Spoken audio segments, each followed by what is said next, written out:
Breaking news ఒకటి చూస్తున్నాం. నెల్లూరు జిల్లా కావలి ముసునూరు టోల్ ప్లాజా వద్ద ఘోర రోడ్డు ప్రమాదం జరిగింది. ప్రైవేట్ ట్రావెల్ బస్సును లారీ ఢీకొట్టింది. ఈ ఘటనలో 4 మృతి చెందగా 15 మందికి తీవ్ర గాయాలయ్యాయి. పోలీసులు ఘటనా స్థలానికి చేరుకుని సహాయక చర్యలు చేపట్టారు. క్షతగాత్రులను సమీప ఆసుపత్రులకు తరలించారు.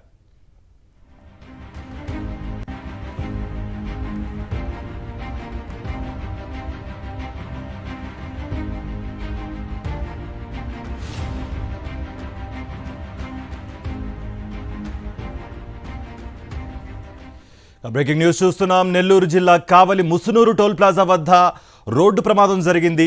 ప్రైవేట్ ట్రావెల్ బస్సును లారీ ఢీకొట్టింది. ఈ ఘటనలో 4 మృతి చెందగా 15 మందికి తీవ్ర గాయాలయ్యాయి. పోలీసులు ఘటనా స్థలానికి చేరుకుని సహాయక చర్యలు చేపట్టారు. క్షతగాత్రులను సమీప ఆసుపత్రికి తరలించారు. అయితే ఇదే అంశానికి సంబంధించి మరింత సమాచారం మా ప్రతినిధి వెంకటనారాయణ అందిస్తారు. వెంకటనారాయణ. కార్తిక్, నెల్లూరు జిల్లాలో ఘోర రోడ్డు ప్రమాదం చోటు చేసుకుంది. కావలి టోల్ ప్లాజా ఏదైతే ముస్నూరు సమీపంలో ఉండే టోల్ ప్లాజా వద్ద కావేరీ ట్రావెల్ కు సంబంధించిన బస్సును లారీ ఢీకొట్టింది. ఈ ఘటనలో తొలుత 4 చనిపోయారని అధికారికంగా ప్రకటించారు. అయితే ఇప్పటికీ ఉన్న సమాచారం ప్రకారం మొత్తం 5 మంది చనిపోయినట్టు మనకి సమాచారం అందుతుంది. నెల్లూరు నుంచి ఏదైతే కావేరీ ట్రావెల్స్ బస్సు వెళ్తున్న క్రమంలో స్టీల్ లోడ్ తో జార్ఖండ్ వెళ్లే టిప్పర్ ఒకసారిగా వచ్చి ఈ బస్సుని ఢీకొట్టింది. సో ఈ ప్రమాదంలో 5 మంది చనిపోయారు.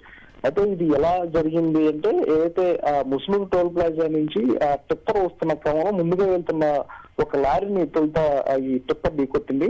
అనంతరం ఎదురుగా వస్తున్న అంటే డివైడర్ దాటుకొని ఎదురుగా వస్తున్న బస్సును కూడా ఒకసారిగా ఢీకొట్టింది. ఈ క్రమంలో ఈ ముందుగా వెళ్తున్న లారీలో ఉండే క్లీనర్ తో పాటు ఈ బస్సులో ఉండే ప్రయాణికులు మొత్తం 4, మొత్తం కలిపి 5 మంది చనిపోయారు. సుమారు 20 మంది దాకా తీవ్ర గాయాలైనట్టు మనకి సమాచారం అందుతుంది. అయితే ఘటనా స్థలానికి పోలీసులు హుటాహుటిని చేరుకున్నారు. క్షతగాత్రుల్ని దగ్గరలో ఉండే కావలి వేరే ఆసుపత్రికి షిఫ్ట్ చేశారు. ప్రస్తుతం అయితే వాళ్ళకి ట్రీట్మెంట్ కొనసాగుతుంది. మొత్తంగా 5 మంది చనిపోయినట్టు మనకి పక్కా సమాచారం తెలుస్తుంది. కార్తీక్.